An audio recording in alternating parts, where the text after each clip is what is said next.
सवाल है। अब ये तो मैं नहीं कहूंगा कि प्रियंका जी सीएम बने। असल में क्या है ना अजीत जी, आप जिस बात का जिक्र कर रहे थे ना कि कांग्रेस के कार्यकर्ता नहीं, कांग्रेस के प्रियंका को कार्यकर्ता, असम क्यों भेजा? असम क्यों है? ये बड़ा सवाल है, बड़ा सवाल है। ये देखो तो सबको पता है बताइए, आप कि बताइए। वहां पर जो राहुल गांधी और प्रियंका गांधी के ऑफिस में जो चल रहा है, सोशल मीडिया पर किसको हाईलाइट करना है, किसको नहीं करना, प्रियंका गांधी को श्रेय नहीं देना, वरना उत्तर प्रदेश जैसे राज्य में पिछली बार क्या हुआ था? आप ये कहना उत्तर प्रदेश में दो महासचिव लगाने की क्या जरूरत थी? आपने प्रियंका गांधी को ज्योतिरादित्य सिंधिया के बराबर कर दिया था। मनोज जी, लेकिन ये कह रहे हैं कि निपटाना चाहते हैं क्या प्रियंका गांधी? पता है कि भाई जो राहुल गांधी की जो गैंग है, पूरी टीम है, वो राहुल नहीं चाहती कि प्रियंका गांधी आगे जाए। और नॉट ओनली प्रियंका गांधी, अगर आप देखें कौन कौन असम गए हैं, भूपेश बघेल जो प्रियंका के काफी करीबी हैं, जितेंद्र सिंह अलवर जो प्रियंका गांधी के काफी करीबी हैं, तो इस तरह से डी के शिव कुमार जो प्रियंका के करीबी है। तो एक तौर से जो टीम राहुल है वो टीम प्रियंका के अटैक कर रही है। मैं नहीं कहती हूँ कि भाई बहन में कुछ प्रॉब्लम है, नहीं, पर जो उनकी टीम जो है, केसी वेणुगोपाल का बड़ा स्मार्ट मूव है, क्योंकि अगर जीतेंगे तो शेयर केसी वेणुगोपाल को आना चाहिए। जो अब चर्चा सामने आ रही है, आप भी इसको मानेंगे कि गौरव गोगोई को कप्तान बनाना पहली बड़ी गलती हुई वहाँ पे। नहीं, I think it's a good idea. नहीं, बिल्कुल नहीं। आप देखिए इतने सालों से जो नेता भी बहुत चर्चा चल रही है, ये कल भी नहीं देखो, अच्छा टीम देखो वहाँ पे मुख्यमंत्री का बेटा प्रदेश अध्यक्ष, मुख्यमंत्री का बेटा विधायक दल का नेता जितेंद्र सिंह और राजकुमार जी वो उसके जनरल सेक्रेटरी इंचार्ज, ऊपर से प्रियंका गांधी स्क्रीन, आम आदमी से जुड़े लोग जिनसे कि सीधा संपर्क हो सके, चर्चा कर सके, अपनी बात रख सकें।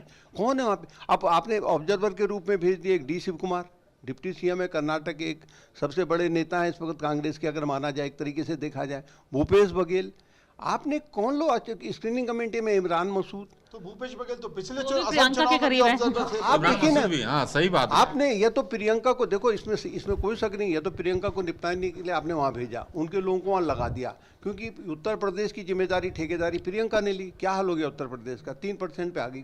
तो इस बार स्ट्रेटेजी को चेंज किया गया। पर अभी उनका कैंपेन चला नहीं है, प्राइम मिनिस्टर हमेशा अंत में आते हैं, तो वो भी हमें देखना है कि प्राइम मिनिस्टर कितनी रैलीज करेंगे, कैसे करेंगे। पीछे उल्टा कह रहा हूँ, मुझे कई बार लगता है कि आप कह रहे हैं कि बीजेपी चाहती है कि ममता निकल जाए। पूछो क्यों?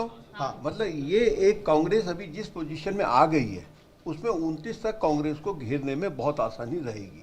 देखो क्या है कि अपोजिशन का जब भी कोई पंगे होते हैं या पार्लियामेंट के अंदर, तो टीएमसी कुछ न कुछ अड़ंगा डाल देती है जो सरकार के पक्ष में होता है। क्यों गलत कह रहा हूँ मैं? क्या वो क्या कहते हैं, स्पीकर की वोटिंग का मामला रहा हो, जब वो क्या कहते हैं 18वीं लोकसभा गठन था तो उन्होंने कहा डिप्टी स्पीकर में, तो उन्होंने कहा ये बनेंगे, कांग्रेस ने कहा था अपना केरल वाले जो सबसे सीनियर हैं वो बनेंगे, तो कहीं ना कहीं वो मजा लेने के मतलब काम आप ये कहना चाह रहे हैं जैसे धुरंधर फिल्म में लियारी में कौन कौन जो है अजीत डोभाल का एजेंट था, कौन कौन रॉ का एजेंट था, खुद पाकिस्तान को नहीं पता था, खुद लियारी को नहीं पता था। तो आप भी ये कहना चाह रहे हैं कि कुछ स्लीपर सेल भी है। नहीं, आप इतने लंबे समय से कांग्रेस देख रही हैं, आप मुझे बताइए कि अब कल ये इलेक्शन 4 मई के बाद आप मुझे बताइए कि कौन सा ऐसा राज्य है जहाँ पर अब लगातार इलेक्शन है? गुजरात है, मणिपुर है, ये क्या कहते हैं यूपी है, उत्तराखंड है, फिर राजस्थान, मध्य प्रदेश, छत्तीसगढ़, तमाम राज्य हिंदी बेल्ट के आ जाएंगे।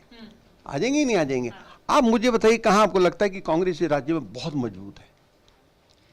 सही बोल रहे हैं आप, सोचना पड़ेगा इसके बारे में।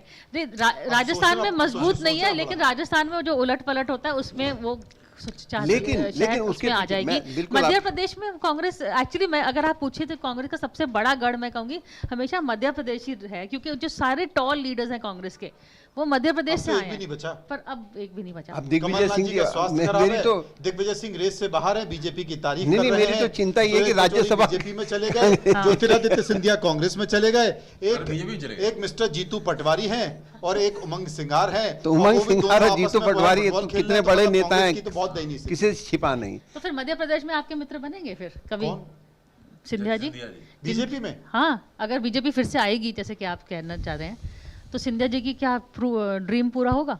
इसलिए तो गए थे बीजेपी। ये सवाल ही बेकार है। आप जानते हैं जवाब। आप जानते हैं जवाब, आप जानते हैं। कभी यार ये तो कह सकते हो आप कि सोशल मीडिया में उनके मोहन यादव के उनके बीच में मुकाबला है।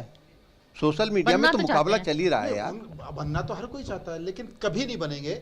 इसलिए बनेंगे क्योंकि कभी भी बीजेपी किसी ऐसे लीडर को जिनका अपना एक खुद का ऑरा हो, जिनका अपना खुद का कद हो और जो पेपर पर लकीर खींचने की हिम्मत रखता हो, राजस्थान BJP राजस्थान कभी- का उदाहरण साथ में उसको दो ना। बीजेपी कभी वसुंधरा राजे को ना नहीं बाहर से बनाया। आए हुए नेता को और ना अपनी पार्टी के नेता को, क्योंकि ये कल की बीजेपी नहीं है, ये आज की बीजेपी है। अच्छा, तो पर एक सिंधिया जी तो क्या कहते हैं कि हम तो परिवार तो बीजेपी का है, हम तो अपनी घर वापसी करके आए हैं।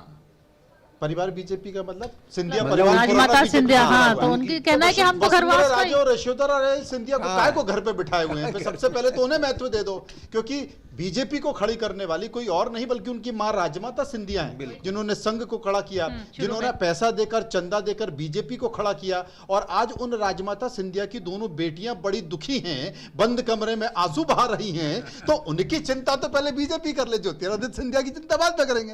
हाँ, ये बात तो है। लेकिन यहाँ पर अजीत जी चर्चा जिसकी आज जरूरी है कि आखिरकार बिहार का कौन सीएम होगा। आज जो है नीतीश कुमार अकेले राज्यसभा के ये शपथ ले लिया। बड़ी बात इन्होंने कर दी। हमने कल भी कही थी कि लोग कह रहे थे कि 14, मुझे तो 14-15 में भी संदेह है। अब कह रहे हैं कि नहीं, कोई महिला नीतीश कुमार ने स्टेटमेंट